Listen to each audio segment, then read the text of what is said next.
The bull broke loose just outside of Bozeman, Montana territory, in the autumn of 1884, and Lydia Walker nearly lost her life chasing him into a stand of lodgepole pine. She had been 3 weeks on the trail from Cheyenne, driving a wagon that carried, in addition to her own modest belongings, a 2,000-pound Hereford bull named Duke, whom her late father's business partner in Wyoming had sold to a rancher near the Gallatin Valley for the princely sum of $400.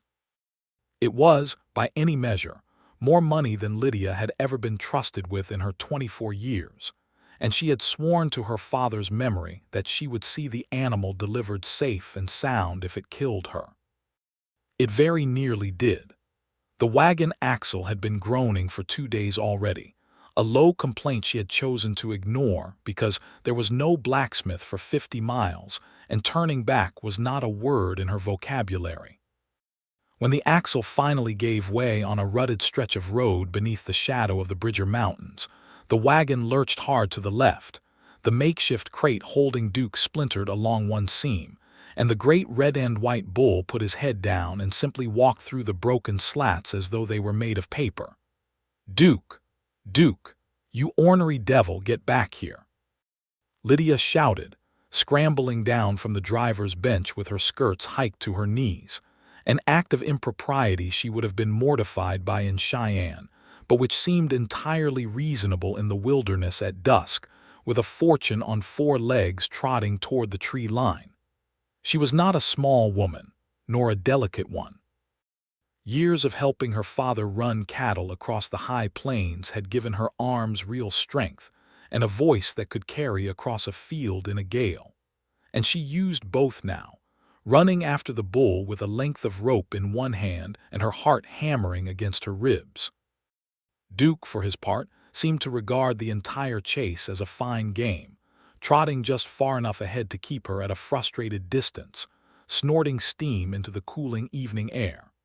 It was full dark, with only a sliver of moon through scudding clouds, when she finally cornered him against a deadfall of timber near a creek, and got the rope around his thick neck with hands that trembled from exhaustion and fear. She stood there a long moment, forehead pressed to the animal's warm flank, murmuring apologies and threats in equal measure, before she registered how very alone she was, how very far from anywhere, and how her wagon sat broken on the road with a wheel she had no earthly notion how to fix.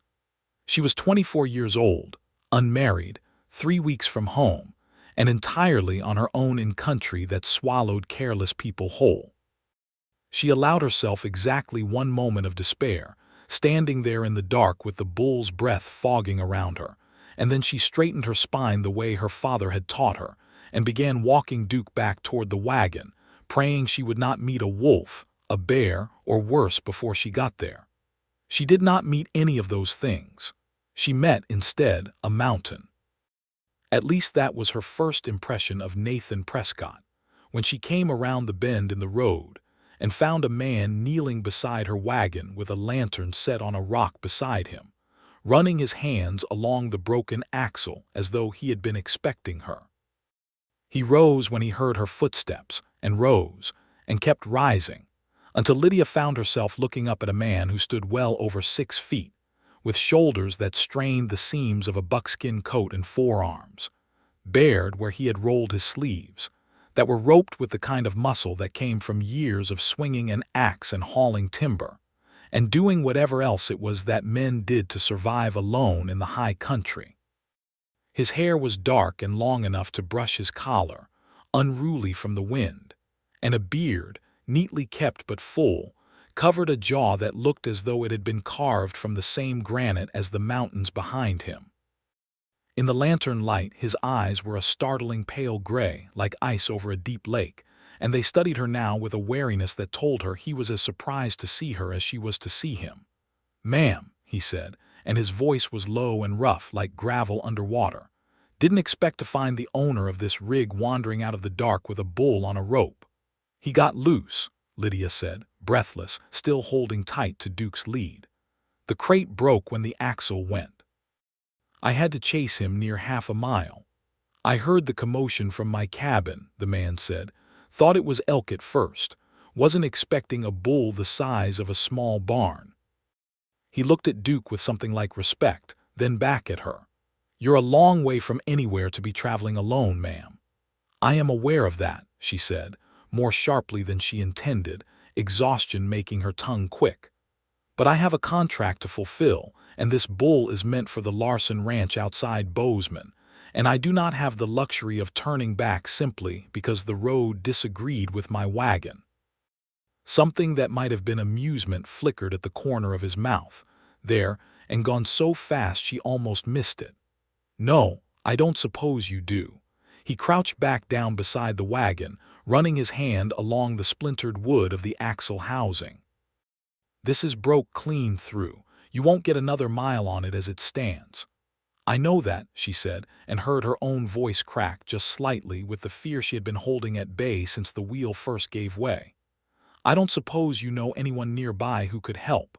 A blacksmith, or nearest blacksmith is Bozeman, better part of a day's ride from here," the man said. "But you're in luck, ma'am. I've got a forge back at my place, and enough scrap iron and seasoned wood to make you a new axle by morning, if you're willing to trust me with the work." Lydia studied him for a long moment in the lantern light. She had been raised to be careful of strange men on lonely roads, and there was nothing about this one's size or manner that should have set her at ease, and yet something in the steadiness of his gaze, the calm competence with which he'd already assessed her wagon's trouble, made the fear in her chest ease just a fraction. "I don't have money to pay you," she admitted. "Not until I deliver this bull and collect on the contract." "Didn't ask for money," he said, straightening again. "Man doesn't leave a woman stranded on the road with a bull worth more than my whole cabin and let her fend for herself till morning. That's not how I was raised." He held out a hand, broad and calloused, and after a heartbeat's hesitation she took it, and he helped her up onto what remained of the wagon bed as easily as if she weighed nothing at all. "Name's Nathan Prescott. Got a place about a mile up that draw."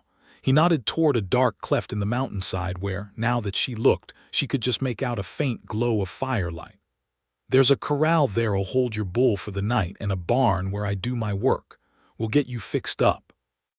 "Lydia Walker," she said, and found herself studying the strong lines of his profile as he moved to unhitch her exhausted team from the broken wagon. "I'm obliged to you, Mr. Prescott.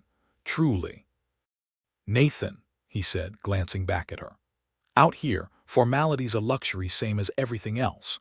And there was this time no mistaking the small smile that came with it, and Lydia felt something in her chest tighten in a way that had nothing to do with fear at all. They led the team and the bull together up the draw, Nathan carrying the lantern and Lydia walking close behind. Duke's rope looped twice around her wrist for good measure, though the bull seemed to have settled now that there was a paddock in sight. Nathan's cabin, when they reached it, was larger than she'd expected, built of thick-hewn logs with a stone chimney at one end, smoke curling up into the cold night sky. Behind it stood a sturdy barn, and beside that a corral fenced with split rails, into which Nathan turned the bull with a low word and a firm hand that seemed to gentle the great animal almost instantly. "He minds you easy," Lydia observed, surprised. Duke had fought her every step of the last mile of the journey, and here he was, standing placid as a lamb at the sound of a stranger's voice. "Animals generally know when a man means them no harm," Nathan said, latching the corral gate. "Bull's tired same as you are, I'd wager, probably grateful for a place to stand still." He turned to look at her fully then, and in the spill of light from his cabin window she saw him take in the state of her hair come loose from its pins, skirt hem caked in mud, hands scraped from where she'd fallen once during the chase, and something in his expression softened, became almost gentle. "You look like you could use a hot meal and a place to sit that isn't a wagon bench, Miss Walker." "I could use several things," she admitted, and for the first time since the axle broke she laughed, a short, exhausted sound but a real one. A meal would go a long way toward all of them.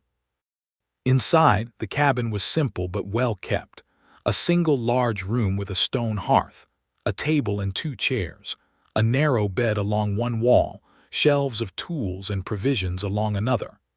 It smelled of wood smoke and leather and something savory simmering in a pot over the fire, and Lydia felt the whole of her exhaustion settle into her bones the moment she sat down at the table, as though her body had simply been waiting for permission to stop. "Stew," Nathan said, ladling some into a tin bowl and setting it before her along with a heel of bread. "Nothing fancy. Elk meat, some potatoes, wild onion, but it'll fill you." "It smells wonderful," she said, and meant it, and ate with an appetite she would have been embarrassed by in polite company, while Nathan busied himself at the hearth, adding wood to the fire, and did not seem to notice or mind her lack of manners at all. "Tell me how you came to be hauling a prize bull across the territory on your own," he said eventually, settling into the chair across from her with a cup of coffee cradled in both large hands. "That's not a common errand for a woman traveling alone." Lydia set down her spoon, considering how much to tell a stranger, however kind he had proven in the space of an hour. But there was something about the quiet of the cabin, the crackle of the fire, the steady patience in those gray eyes, that loosened something in her chest that had been wound tight for weeks. "My father was a cattleman," she said. "Ran a modest spread outside Cheyenne for 20 years. He passed this past spring. His heart gave out while he was working the herd, quick as that, no warning at all." She paused, and Nathan said nothing, only watched her with an attentiveness that told her he was listening in truth, not merely waiting his turn to speak. He'd made an arrangement before he died to sell this bull to a rancher named Larson up near Bozaman. $400, which is more money than I've seen in one place in my whole life. I have a younger brother back home, still finishing his schooling, and a mother whose health isn't what it once was. That money would see us through the winter and then some. "So you took up the errand yourself," Nathan said. "There was no one else to take it," she said simply. "My father's hired men scattered after he died, looking for wages elsewhere, and I couldn't blame them for it. But I wasn't about to let that contract die with him. I know cattle, Mr. Prescott. I've handled worse than one stubborn bull in my time. I simply hadn't accounted for a wagon axle deciding to fail me in the middle of nowhere." "Nathan," he corrected again, gently, "and there's no shame in an axle failing you. Roads out here aren't kind to wood or iron, either one. You did right getting that bull secured instead of losing him to the dark. Some men twice your size would have panicked and let him run." "I couldn't afford to let him run," she said. "Everything's riding on him arriving in one piece." Nathan studied her a long moment, something unreadable moving behind those pale eyes, and then he said quietly, "Well, Miss Walker, you've got a friend in this valley now, whether you asked for one or not. I'll have that axle fixed before first light, and you'll be back on the road to Bozeman by mid-morning, bull and all. You don't know how much that means to me," she said, and her voice caught just slightly on the words. "I've got some idea," he said, and something in the way he said it made her think there was a story behind those words too, one he wasn't yet ready to share. "Finish your stew. There's a cot in the barn loft you're welcome to for what's left of the night. I'll wake you when the work's done or before if you'd rather watch." "I'd rather watch," she said immediately, and he laughed, a short surprised sound, warm and low. "Didn't figure you for the kind to sit idle," he said. "All right then. Finish eating first. A forge doesn't care how tired you are, but I'd rather you have something in your stomach before you're standing over one at midnight."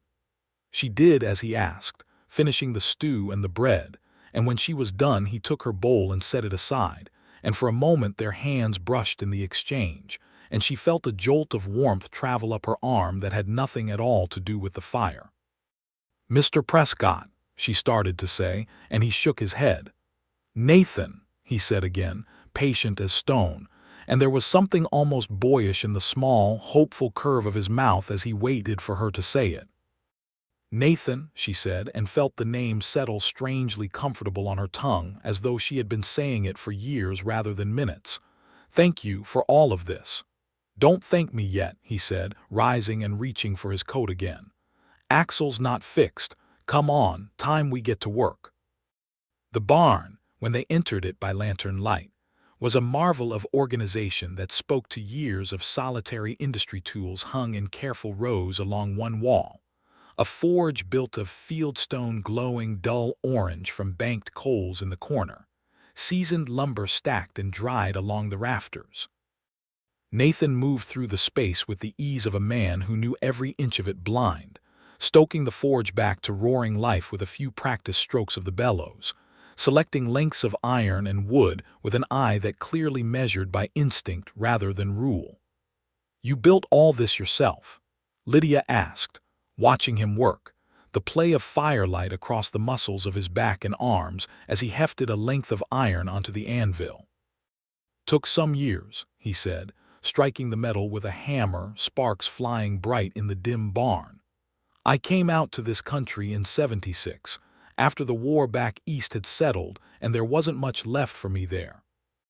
Built the cabin first, then the barn, then all this, piece by piece when I had the time and the material." He glanced at her over his shoulder. "Man alone in the mountains learns to fix his own troubles or he doesn't last long." "You live here entirely alone?" she asked, and immediately wondered if the question was too forward, but he didn't seem to mind it. "Mostly," he said. "Trap in the winter, do some blacksmith work for folks passing through or ranchers up the valley in summer. Keeps me fed and keeps the cabin standing." He turned the iron in the forge, judging its heat with an expert eye. "Gets quiet some seasons. I don't mind quiet mostly. But there's quiet, and then there's the kind that gets into a man's bones after enough years of it." "And which kind is this?" she asked softly, and he looked at her for a long moment, the forge light dancing orange across his face, before he answered. "I hadn't thought about it much till tonight," he said, and turned back to his work before she could ask him what he meant. They worked, or rather, he worked and she assisted where she could, holding tools, fetching wood, learning quickly the rhythm of his labor through the small hours of the night. The ring of hammer on iron, the only sound beyond the crackle of the forge and the distant call of an owl somewhere up the mountainside. Lydia found herself, despite her exhaustion, more awake than she had been in days, caught up in the quiet drama of watching a broken thing made whole again beneath skilled hands. "You're good at this," she said, as he fit the newly forged iron brace against the old axle wood, checking the measurements against the wagon he dragged into the barn earlier while she slept, apparently. For the 2 hours she hadn't even realized she dozed against a hay bale. "Had a good teacher," Nathan said. "My father was a blacksmith back in Ohio, before the war took him from us. I learned the trade at his knee before I was old enough to understand what I was learning." His voice, usually so steady, went quieter at the mention of his father, and Lydia recognized in it an echo of her own grief. "I'm sorry," she said, "for your loss." "Long time ago now," he said, though something in his shoulders suggested the loss was not so distant as the years might claim. "But I thank you for the kindness of saying it." He set down his tools and looked at her properly then, in the gray light beginning to seep through the barn's high window. Dawn, she realized, was not far off. "You've been up all night same as me, Miss Walker, and you've a long road still ahead of you today. Go on and rest what's left of the dark. I can finish this alone." "I'd rather stay," she said again, and this time he didn't argue, only nodded, and they worked on together in a silence that had become, sometime in those long hours, entirely comfortable. By the time the sky beyond the barn door had gone the pale gray gold of true dawn, the new axle sat fitted and true beneath her wagon, and Nathan straightened from his final inspection with the satisfied look of a man who had done a hard job well. "That'll hold you clear to Bozeman and back again twice over," he said, wiping his hands on a rag tucked at his belt. "Iron brace ought to outlast the wood around it, but you keep an eye on it regardless. Roads out here don't forgive carelessness." "I don't know how to thank you properly," Lydia said, standing beside the wagon in the growing light, studying his face. The tiredness in it now, the same exhaustion she felt in her own bones, and yet something in his pale eyes still bright, still watching her with an intensity that made her feel, for the first time in longer than she could remember, entirely seen. "You don't need to thank me at all," Nathan said. "Neighbor helps neighbor out here. That's just the way of it." "We're hardly neighbors," she pointed out, some of her earlier tiredness giving way to a teasing note she hadn't expected to find in herself. "I'm bound for Bozeman and then home to Cheyenne after. You'll likely never see me again past this morning."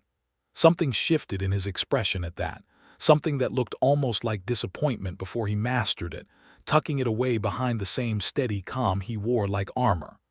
"I suppose that's true," he said, "though I confess I find myself wishing it weren't." The words hung between them in the cold morning air, and Lydia felt her heart give an unexpected lurch at the plain honesty of them. She had known this man not even 12 hours, and yet something about the quiet strength of him, the gentle competence with which he had handled her crisis, the easy way he had welcomed a stranger into his home and asked nothing in return, had settled into her chest like a warmth she was reluctant to let go of. "Perhaps," she said, carefully, testing the words even as she spoke them, "Bozeman is not so very far from here that a woman might not pass through it again, on occasion." The smile that broke across Nathan Prescott's face then was like watching sunrise break over the mountains themselves slow, and then all at once, transforming the granite plains of his features into something almost boyish in its hope. "I'd like that," he said. "I'd like that very much, Miss Walker." "Lydia," she said, and this time it was her turn to offer her given name freely, and she watched him receive it like a gift. They breakfasted together before she left more of the elk stew, warmed over, and strong black coffee that put color back into her tired cheeks, and Nathan insisted on hitching her team himself, checking every strap and buckle with the same careful thoroughness he'd shown the axle, while Duke watched the proceedings from the corral with what looked almost like impatience to be back on the road. "The bull seems eager to be off," Lydia observed, and Nathan laughed. "Prize animal like that. He probably knows he's meant for better pastures than my little corral," he said, then sobered slightly, looking at her with an earnestness that made her breath catch. "Lydia, I know we've only just met, and I know you've business that can't wait, but I'd ask a favor before you go." "Name it," she said. "When you've delivered that bull and settled your business in Bozeman," he said, "would you consider stopping back this way before you head home to Cheyenne? I'd count it an honor to see you again, under less desperate circumstances than a broken axle in the dark." Lydia looked at him for a long moment, at the breadth of his shoulders, the strength in his hands that had worked all night without complaint to see her safely on her way, the honest hope written plain across his weathered face, and felt something settle in her heart with a certainty that surprised her with its speed. "I would like nothing more," she said, "than to stop back this way, Nathan Prescott."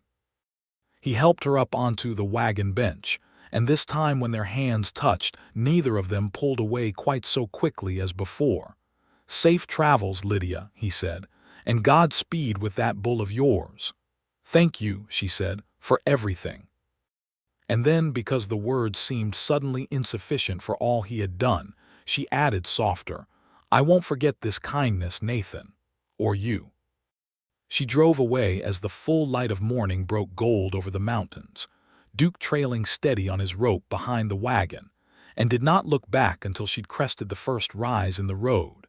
And when she did look back, she found Nathan Prescott still standing outside his cabin, one hand raised in farewell, watching her go with an expression she carried with her the whole rest of the way to Bozeman.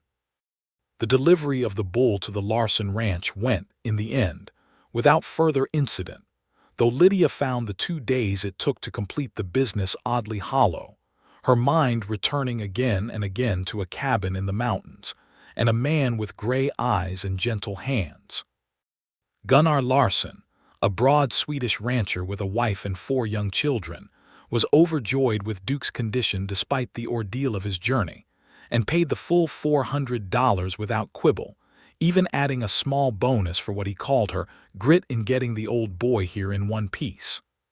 "You're a rare woman, Miss Walker," he said, counting the bills into her palm with a broad smile.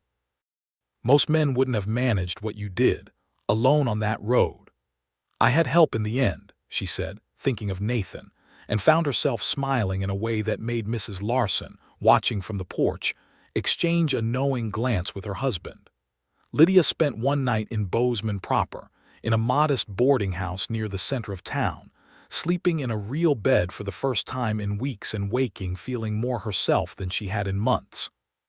But even as she sat in the boarding house dining room the next morning, eating eggs and biscuits and half listening to the chatter of other travelers around her, her mind kept drifting back to the mountains, to the draw where a cabin sat with smoke curling from its chimney, to a man who had asked her, with such quiet hope, to come back.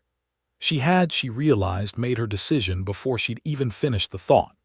The road home to Cheyenne could wait a few more days. She was going back. The ride back to Nathan's cabin, now that her wagon was empty of both bull and cargo, felt entirely different from the harrowing journey that had first brought her there lighter, somehow, despite the money now sewn carefully into the lining of her traveling case, as though some weight she hadn't known she carried had lifted from her shoulders the moment she turned her team back toward the Bridger Mountains.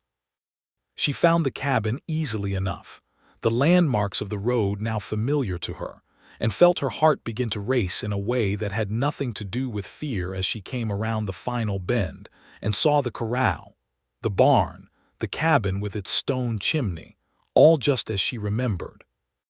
Nathan was outside chopping wood when she arrived, and he straightened at the sound of wagon wheels on the road, and the axe fell still in his hands, and for a long moment they simply looked at each other across the clearing. Lydia in the driver's seat of her wagon, Nathan standing amid a scatter of split logs, both of them, she suspected, hardly daring to believe the other had truly come. "You came back," he said, when he finally found his voice, crossing the clearing toward her with long strides. "I told you I would," she said, climbing down from the wagon before he could reach her to help, meeting him halfway across the yard. "I hoped you would," he said. "I didn't let myself believe it, not truly, until I saw you there in the road. Man out here learns not to count on things too hard, in case they don't come to pass." "Well," Lydia said, standing close enough now to see the flecks of darker gray in his pale eyes, close enough to smell wood smoke and pine on his coat, "I've come to pass Nathan Prescott. Here I am." "Here you are," he said, wonder plain in his voice, and reached out slowly, almost as though he expected her to vanish if he moved too quickly, to brush a strand of hair back from her face where the wind had loosed it. His hand, so large it nearly spanned her whole cheek, was gentle as a whisper against her skin. "Lydia Walker. I've thought of little else these past 3 days." "Nor I," she admitted, leaning, without quite meaning to, into the warmth of his palm. "I delivered the bull, collected my payment, and found I couldn't make myself point that wagon toward Cheyenne without seeing you once more first."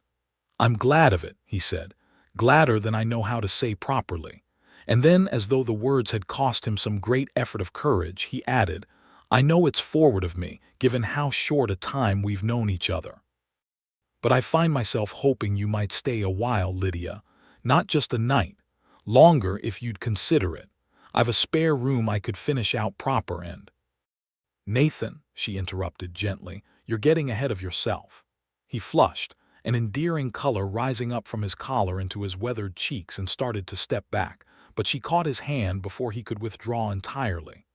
"I only meant," she said, "that we've time enough to let things unfold as they will, without rushing toward conclusions neither of us has earned yet.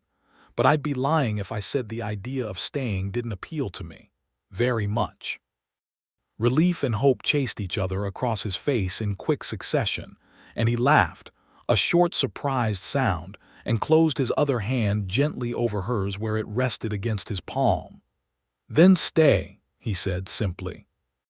"However long you'd like, as long as it takes for us to know each other properly and see what might grow between us." "I would like that," Lydia said, "very much indeed." She stayed 3 days at first, in a small room off the main cabin that Nathan hastily but sturdily partitioned off with rough lumber and a curtain of trade cloth, insisting on the propriety of separate quarters even as the space between them, in every other sense, grew steadily smaller. She learned, in those 3 days, the rhythm of his life in the mountains, the early rising to check trap lines and tend the small garden plot he kept behind the cabin, the careful maintenance of tools and forge that spoke to a man who took real pride in his craft, the quiet hours in the evening when he would read aloud from a worn volume of poetry his mother had given him before the war, his rough voice softening around the verses in a way that made Lydia's chest ache with a tenderness she had never before associated with romantic love. She learned, too, of his history, of a childhood in Ohio spent at his father's forge, of a war that had taken that father from him at Antietam when Nathan was barely 17, of the long years afterward working odd trades across half a dozen states before the pull of the mountains had finally drawn him west, seeking, as he put it, a quiet big enough to hold all the noise the war had left in me. "I killed men in that war," he told her one evening, sitting beside the fire with a cup of coffee going cold in his hands, his eyes fixed on the flames rather than on her. "Young as I was, I don't speak of it often, but I want you to know it, Lydia, before things between us go further. I'm not a man without darkness in him. None of us are without darkness," she said quietly, moving to sit beside him close enough that their shoulders touched. "My father lost 2 brothers to that same war. I grew up hearing him speak of it, in the years he was willing to speak of it at all. I don't judge you for surviving something terrible, Nathan. I judge you for the man you've chosen to become since, and that man has shown me nothing but kindness." He looked at her then, something raw and grateful in his expression, and reached for her hand, and they sat together in silence a long while, watching the fire burn low, saying nothing more because nothing more needed saying. She learned, too, of smaller things, that he hummed old church hymns without realizing it while he worked at the forge, that he had a particular fondness for wild honey gathered from a hive he'd located 2 summers back in a hollow oak up the ridge, that he slept, when he slept at all soundly, with one hand curled loosely into a fist against his chest, as though even in rest some part of him remained braced for trouble. And he learned of her in turn her fierce protectiveness toward her younger brother, still finishing his schooling back in Cheyenne, whom she spoke of with a mixture of exasperation and devotion that made Nathan smile every time.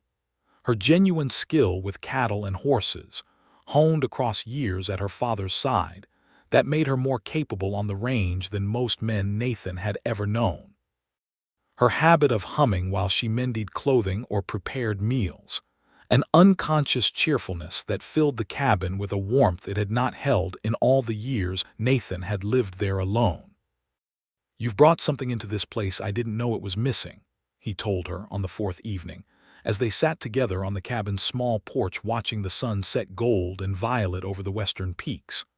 "I built this cabin with my own hands, board by board, and I was proud of it, and content in it, or thought I was.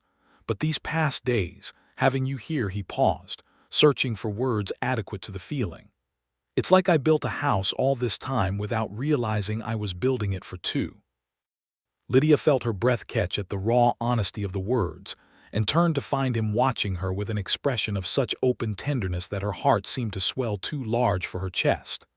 "Nathan," she said softly, "I ought to tell you I've fallen for you, truly and completely, in a way I didn't think possible in so short a time.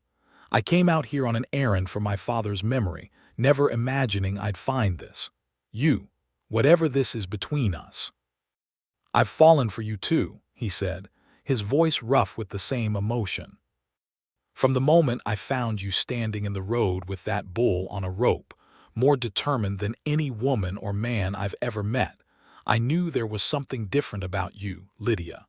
Something I wanted to know better, and every day since has only proven me right to want it."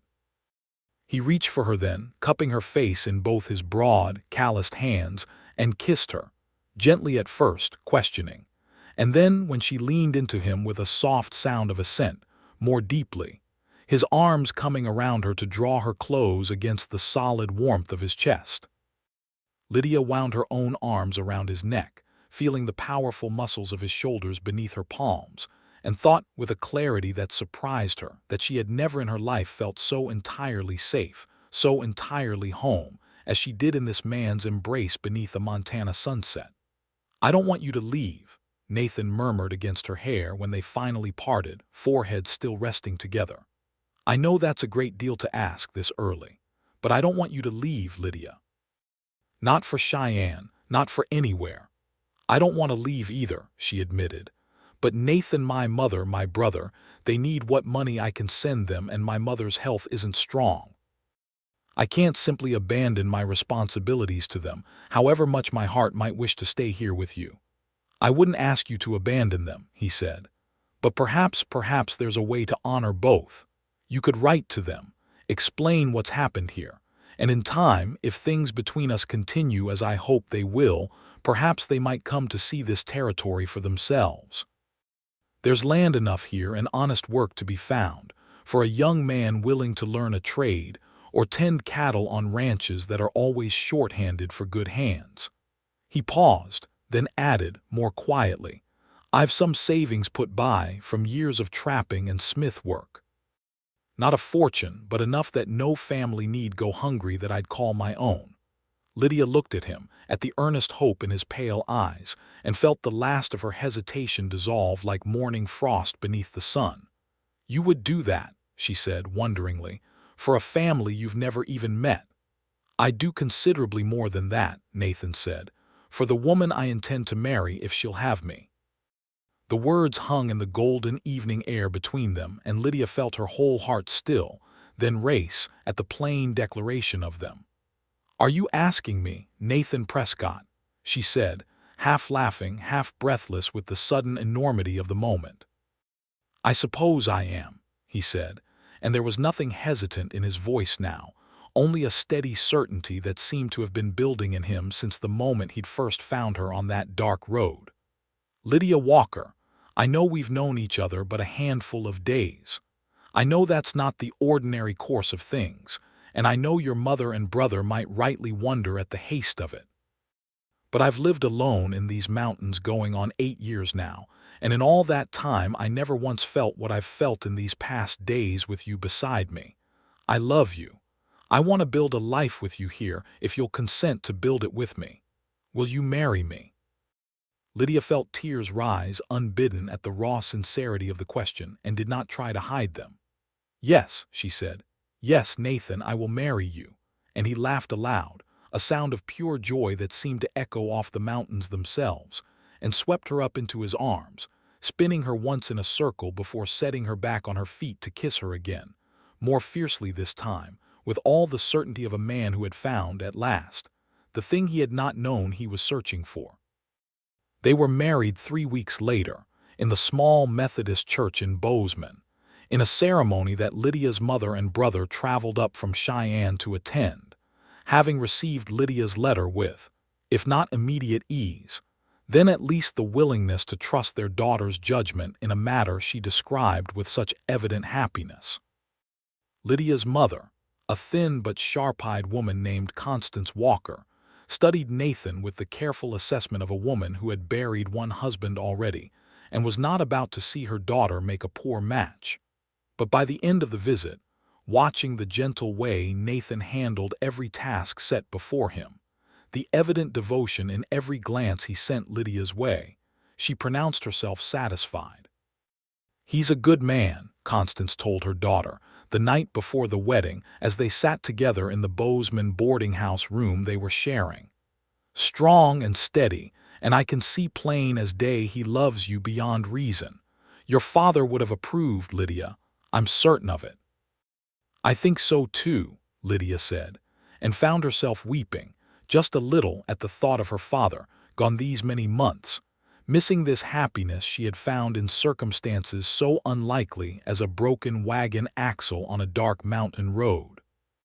The wedding itself was a simple affair, as fitting the frontier Lydia in a dress of pale blue muslin that her mother had helped her sew in the weeks leading up to the ceremony. Nathan in a borrowed suit that fit awkwardly across his broad shoulders, but which he wore with evident pride nonetheless, his dark hair combed back for once from his face, though it had already begun escaping its careful arrangement by the time the minister pronounced them man and wife. "You may kiss your bride," the minister said, and Nathan needed no further encouragement, gathering Lydia into his arms with a tenderness that drew a soft murmur of approval from the small gathering of witnesses. Her mother, her brother Thomas, the Larsons who had traveled in from their ranch to attend, and a handful of Nathan's acquaintances from town who had come to see the reclusive mountain man finally settled. "Mrs. Prescott," Nathan murmured against her lips when the kiss finally ended, and Lydia laughed, delighted at the sound of her new name. "Mr. Prescott," she returned, "I believe you've made me the happiest woman in the whole of the Montana Territory." "I intend to keep it that way," he said, "for the rest of our days together." They returned to the cabin as husband and wife, and Nathan carried her across the threshold with a whoop of pure joy that startled a flock of birds from the eaves, and set her down inside amid a home that he had, in the weeks since her arrival, quietly begun improving a proper bedroom now, rather than the curtained partition, with a bed frame he'd built himself from seasoned pine, a real glass window he'd traded a season's worth of pelts to acquire from a trader passing through, curtains that Lydia herself had sewn from cloth purchased on their brief trip into Bozeman for the wedding license. "You've been busy," Lydia said, taking in all the small changes, touched beyond words by the evident care that had gone into each one. "A man wants his wife comfortable," Nathan said simply, though the pride in his voice betrayed how much thought and labor had truly gone into the transformation. "This is your home now too, Lydia. I wanted it to feel like it." "It does," she said, turning in his arms to kiss him again, slowly this time, without the urgency of their earlier passion but with something deeper, more settled, the quiet certainty of two people who had found, against all odds, exactly where they belonged. "It feels entirely like home." The winter that followed was, by any measure, a hard one. Montana winters brooked no exceptions for newlyweds, and Nathan and Lydia found themselves working side by side through blinding snows and bitter cold to keep the cabin provisioned, and the small herd of cattle Nathan had begun accumulating fed and sheltered. But even amid the hardship, Lydia found a joy in the work she had not expected, learning the particular rhythms of mountain life alongside a husband who treated her not as a delicate ornament to be protected from labor, but as a true partner, capable and strong, whose contributions he valued as highly as his own. "You've a gift for this life," Nathan told her one evening in January, as they sat together mending harness by the fire, snow howling against the shuttered windows outside. "Most women raised as you were, in town with schooling and society around them, would find this existence unbearable. You've taken to it like you were born for it." "Perhaps I was," Lydia said, threading a needle with fingers gone stiff from the day's outdoor work. "My father always said I had more grit than sense growing up. I suppose that grit finally found the right place to be put to use." "I thank God for that grit every single day," Nathan said, reaching across the small space between them to brush his knuckles gently against her cheek. "I don't know what I did in this life to deserve finding you, Lydia, but I mean to spend the rest of my days proving myself worthy of it." "You've nothing to prove," she said. "You've already given me everything a woman could ask for: a home, a partner, a love I didn't know I was missing until I found it. Whatever comes, Nathan, I count myself the most fortunate woman alive to have you beside me." Spring came eventually, as it always did even to the harshest mountain winters, bringing with it the melting of snow and the first green shoots of grass across the valley floor, and with it, too, came news that filled the small cabin with fresh joy. Lydia was carrying their first child. "A baby," Nathan said, when she told him, his voice barely above a whisper, as though speaking too loudly might somehow undo the miracle of it. He knelt before her where she sat by the hearth, placing both large hands with exquisite gentleness against the still flat plane of her stomach, as though he could feel already the life growing there. "Lydia, a baby, our baby." "Come autumn by my reckoning," she said, watching his face, weathered and strong, crumple with an emotion so profound it brought tears to his pale gray eyes. "I never thought to have this," he admitted, his voice rough. "A wife, a child, a family of my own. I'd made peace all those years alone in these mountains with the idea that such things weren't meant for me. And now, he shook his head, unable to finish the thought, and instead pressed his forehead gently against her stomach, murmuring something too soft for her to catch, though she suspected it was some manner of promise, made to a child not yet born but already fiercely loved. The months that followed passed in a haze of preparation, and quiet happiness. Nathan building a cradle from the same seasoned pine as their bed frame, carving small decorative flourishes into the headboard, with the same careful precision he brought to all his work. Lydia sewing tiny garments in the long evenings by the fire, her fingers growing more skilled with each small shirt and gown, her heart growing fuller with each passing week as her body changed to accommodate the new life within her. They traveled once more to Bozeman in the late summer, both to restock supplies for the coming winter, and so that Lydia might be examined by the town's doctor, a kindly older man named Whitfield, who pronounced both mother and child in excellent health, and predicted, based on the size and position of things, that Lydia carried a particularly robust child who would likely arrive somewhat larger than average. Takes after his father in size, evidently, Dr. Whitfield said, with a chuckle, and Nathan, standing anxiously beside the examination table, flushed with a pride so evident that even the gruff old doctor smiled at it. The child, when he finally arrived in late September, proved the doctor's prediction accurate. A healthy boy, larger than most newborns the midwife who attended the birth had ever seen, with a full head of dark hair like his father's, and when his eyes finally opened properly a few days after birth, the same striking pale gray that had first caught Lydia's attention on that dark mountain road nearly a year before.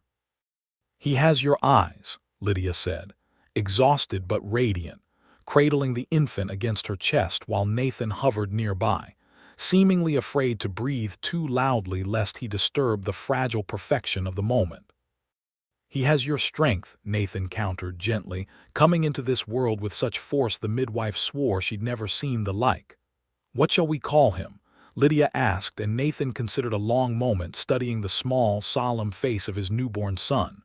"William," he said finally, "after my father, if that suits you."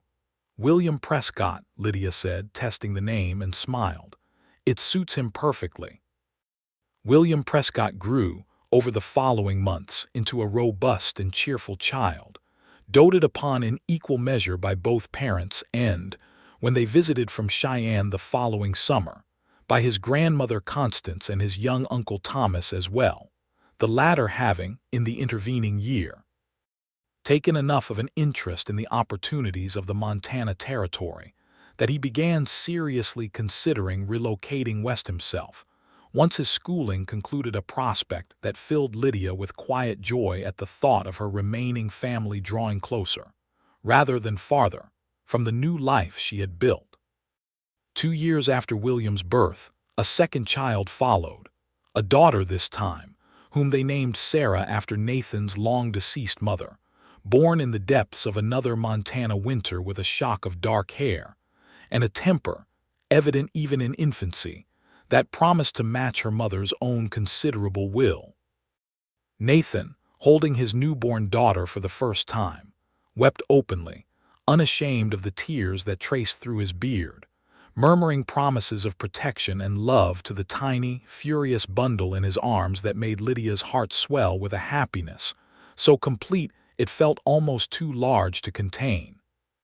"2 children now," Nathan said that evening, as they lay together in the bed he had built with his own hands, William asleep in the small adjoining room and baby Sarah nestled between them, finally quieted after her first tumultuous hours in the world. "I never imagined, that night I found you on the road with your bull, that it would lead to this. A family. A life so full I sometimes wonder how I survived those empty years before you came." "Nor did I," Lydia admitted, reaching across the small distance between them to lace her fingers with his. "I came to this territory to deliver a bull to a rancher, Nathan. I never expected to deliver my whole heart along with it." "I'm glad you did," he said, bringing her hand to his lips to press a kiss against her knuckles. "Every single day I'm glad of it." The years that followed brought their share of both hardship and joy, as life in the Montana high country inevitably did a harsh winter that claimed several head of their growing cattle herd, requiring careful rebuilding of their modest fortune. A scare when young William, venturing too near the creek at 4 years old, slipped on wet stones and had to be fished out, sputtering but unharmed by his father's quick reflexes, an incident that left both parents shaken for weeks afterward and prompted Nathan to fence the creek bank with the same careful thoroughness he brought to all his labors. The joy of a third child, another son they named Daniel, born when Sarah was 3 and William was 5, completing what Lydia had by then come to think of as their perfect small family. Nathan's blacksmith work expanded over those years as well, as word spread through the valley of his skill, and ranchers from increasingly far afield began seeking him out for tools, horseshoes, and repairs that lesser smiths in Bozeman proper couldn't match for quality. The cabin itself grew too, additions built on as the family expanded, until what had once been a single man's solitary retreat had become a proper homestead, warm and full of the sounds of children's laughter, Lydia's singing as she worked, the steady ring of Nathan's hammer from the barn, and underlying it all, the deep and abiding love between two people who had found each other against every reasonable expectation, on a dark road in the Montana wilderness, and had never once looked back. Lydia's brother Thomas did, eventually, make his way west, as she had once hoped, taking up work first as a hand on the Larson Ranch before eventually establishing his own small spread not far from Nathan and Lydia's homestead, close enough that the two families visited regularly, and closer still when Thomas married one of the Larson daughters, tying the families together in bonds of both friendship and eventual kinship that brought Lydia deep satisfaction to witness. Her mother Constance, too, relocated permanently to Montana in the 4th year of Lydia's marriage, taking up residence in a small house in Bozeman near enough to visit her grandchildren regularly. Her health, whether from the mountain air or simply the joy of family nearby, improving steadily with each passing season. It was on a quiet evening some 6 years after that first fateful meeting on the mountain road, with William nearly 7, Sarah 4, and baby Daniel just beginning to toddle about the cabin on unsteady legs, that Lydia found herself standing on the porch of the home she and Nathan had built together, watching the sun set gold and violet over the same western peaks that had witnessed his proposal all those years before, and felt a profound and settled gratitude wash over her for the strange twist of fortune that had brought her to this place, this life, this man. Nathan came to stand beside her, as he so often did in these quiet evening moments after the children had been settled for the night, wrapping one strong arm around her waist and drawing her close against the solid warmth of his chest. "Do you ever think on it," she asked him softly, "that night you found me on the road? How different everything might have been if that axle hadn't broken exactly where and when it did?" "I think on it often," Nathan admitted, pressing a kiss to her temple. "I think about how close I came to missing you entirely, if I'd been asleep already when I heard that commotion, or if I'd decided the noise was nothing worth investigating. I think about how much I owe to a piece of wood giving way at exactly the right moment, on exactly the right stretch of road." "Do you believe in fate, then?" Lydia asked, turning in his arms to look up at him, at the face she had come to know so intimately over these years together. Every line, every expression, every small quirk of his mouth when he was amused or moved or, on rare occasions, troubled.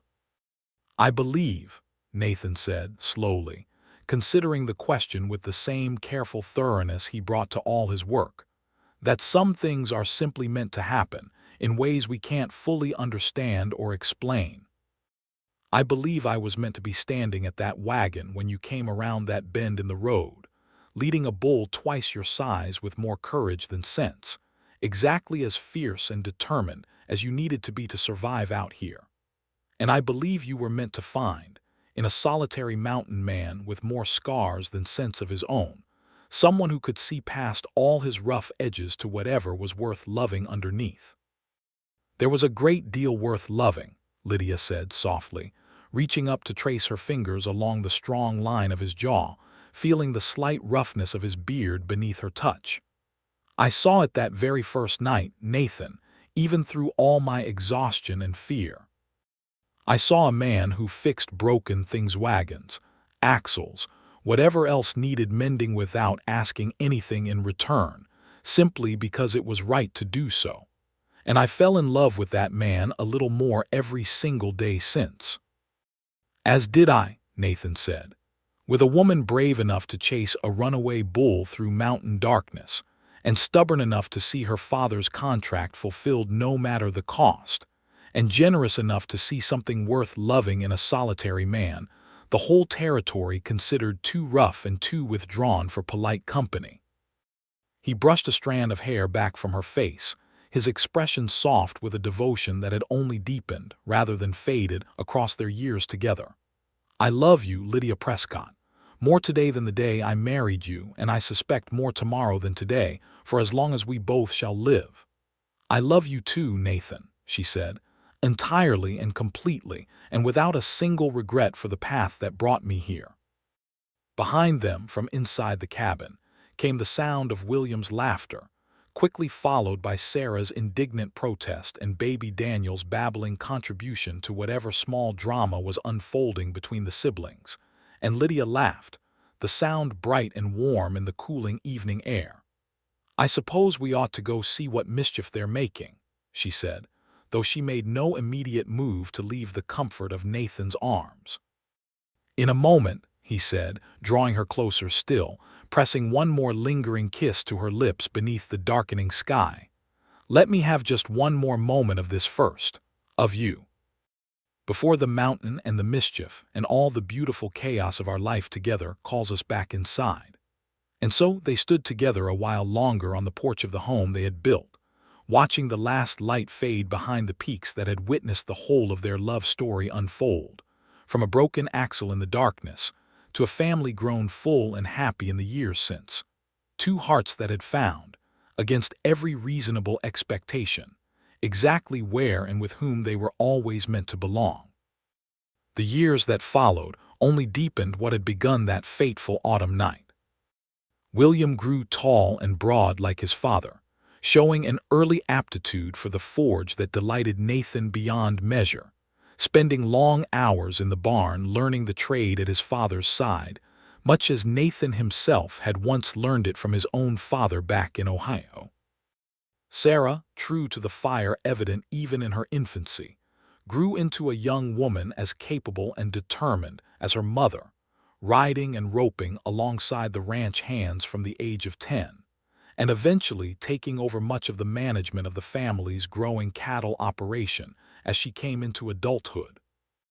Daniel, the youngest, proved more contemplative than his siblings, drawn to books and learning, and eventually, with his parents' full support and financial help, traveled east to attend college, becoming, to Nathan's quiet but evident pride, the first in either family line to earn a formal higher education.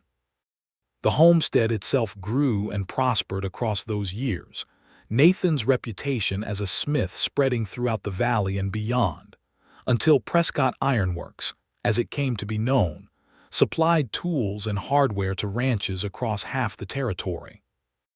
Lydia, for her part, never lost the fierce competence that had first drawn Nathan's admiration, taking an increasingly active role in managing the family's cattle interests as the operation expanded.